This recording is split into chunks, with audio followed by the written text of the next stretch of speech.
mana ọ ya abụ mpụta na-agwa ndị be anyị si that na a lot of ụmụnne m na gị na-abụ nọ abroad ji the name of Biafra were aba mbuzi some of unu nwa iche na ọ ya abụ mpụta na nna ekwu na ma mara ife na-ekwu. O nwere ihe m chọrọ ka ị ga-ebe a, you understand me, and ị ga-echa ya ga-epresentere gị video the guy present after ka ọ kọcha that garbage. You understand? I no send anybody o. My own duty wepụta ebe a gwa gị nwa bụ onye Igbo eziokwu. Lezuzu nata aka ka iji ege ndị a na-akọrọ gị akọ na a ga-enye gị Biafra.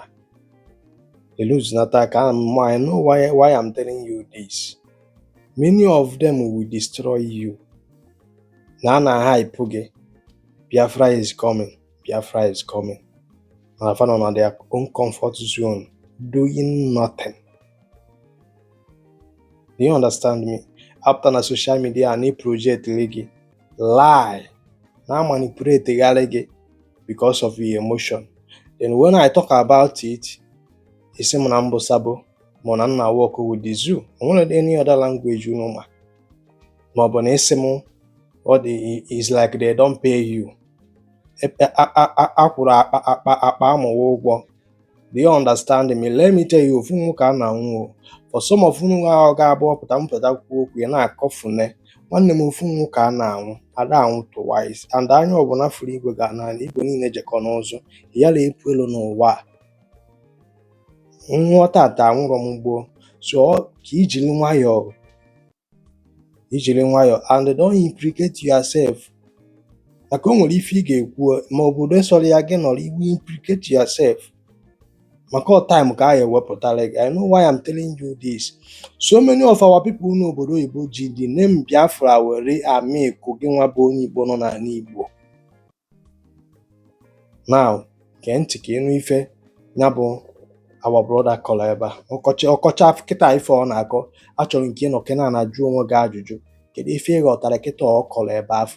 And ihe na-ewute m n'ife a bụ ha kọcha this garbage. Because all garbage ka ọ bụ okwu enwero authentication, okwu adịrọ verifiable, fakọchala gị ife a niile ị nọ na comment section na-etufe afa na-etufe odogwu Biafra or nothing. Ị na-eshare na comment onye a na-akọ ife anụnwa kedu ife ịma bụ mission ya. Do you think na afa like ka gị fakọgide ife a push gide gị ịdakanya n'ọnwụnwa na ibu egbesi ị na-azọ Biafra n'ala Igbo ịnwụọ ị ga-anwụ ka criminal ayala afọ ozu gị ya na-agba gị bụ honest truth. Ndị Igbo si na ọ ga-abụ ebugharị egwu ebugharị ọnọdụ na agba mbọ otu n'ogwe agba abụọ atụ n'ogwe na ọ bụrụ egwu ka apịala akị na ekwe n'aka gha nku aka ọ bụrụ mkparị na ọghọtachigo kpaka mere na-eji isi ekwe na ekene na ọ ya abụ agwọ na-agba ọ na-agarịrị ogwuru. Amara m ịghọta ife a nkwu. Ọ ya abụ agwọ na-agba ọ na-agarịrị ogwuru. Na o nwere ife ndị Igbo na-akpọ ọra zuru ume na ọ ya awa agbakọ aka wee gbuo nwa ada na ọ da-awalọ n'afa. Amara m ịghọta ife nkwu. Ị na-ezuzugharị ewere isi gị chụọ aja iwu bi ewesti so.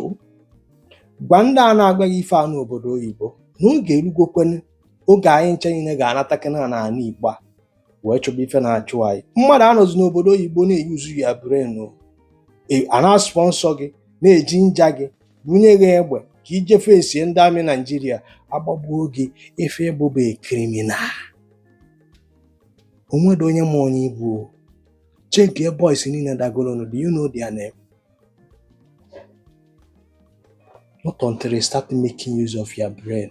Nnamdi Kanu says to Ununwa bụ IPOB or say that na what makes you human being is ability to reason. So ọ bụ na ị na-ege m ntị bụrụ onye Igbo and ị nwere that ability to reason, one if ị bụ mụtụrụ mpafu ị dị daft and dumb at the same time.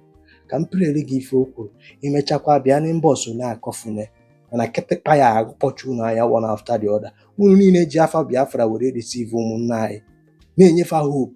Amara m ife o ji wee bụ that na Nigeria mụ na gị na-abụ nọ today na the fastest product nọ na Nigeria today bụ hope, just onye Igbo hope na ị ga-enye Biafra n'izuzugharị. USB and Burkina Faso. USB and Burkina Faso. Ibrahim Traore and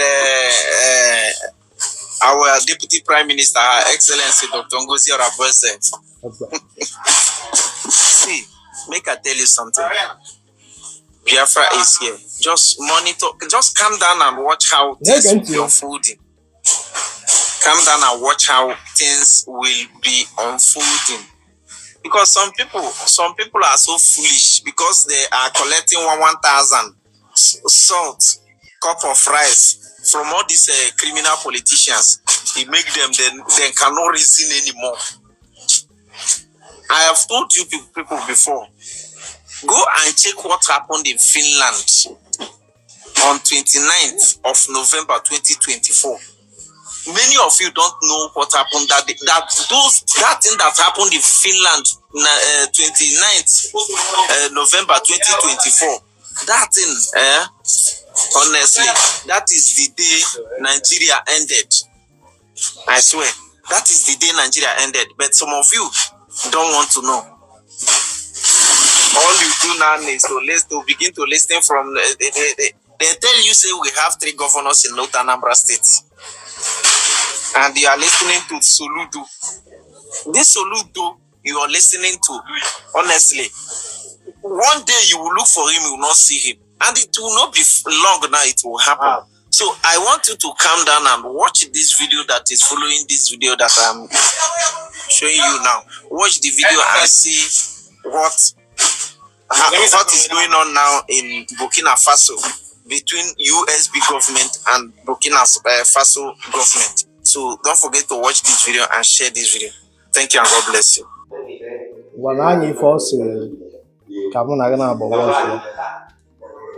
Achọrọ m ka ị mara na ife ga-aghọta ebe a.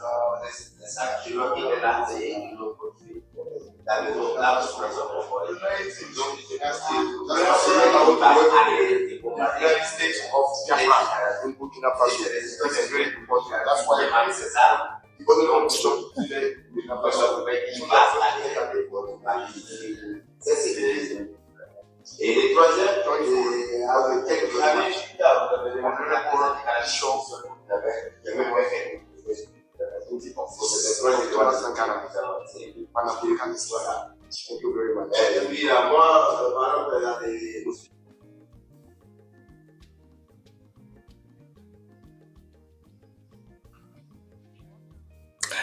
After this jargon and rubbish the guy called video akịta ngosi ekịta bụ ife afọ ọ na-asị gị ka watch ya ka ife gali between USB government and Burkina Faso. Onye Igbo kedu oge ị ga-ama ihe? I'm asking you. So mpụta Chineke na jụọ this guy ajụ for accountability and the authentication ife niile ọ na-ekwu. Ọ sị gị na ịmara ife mere na Finland.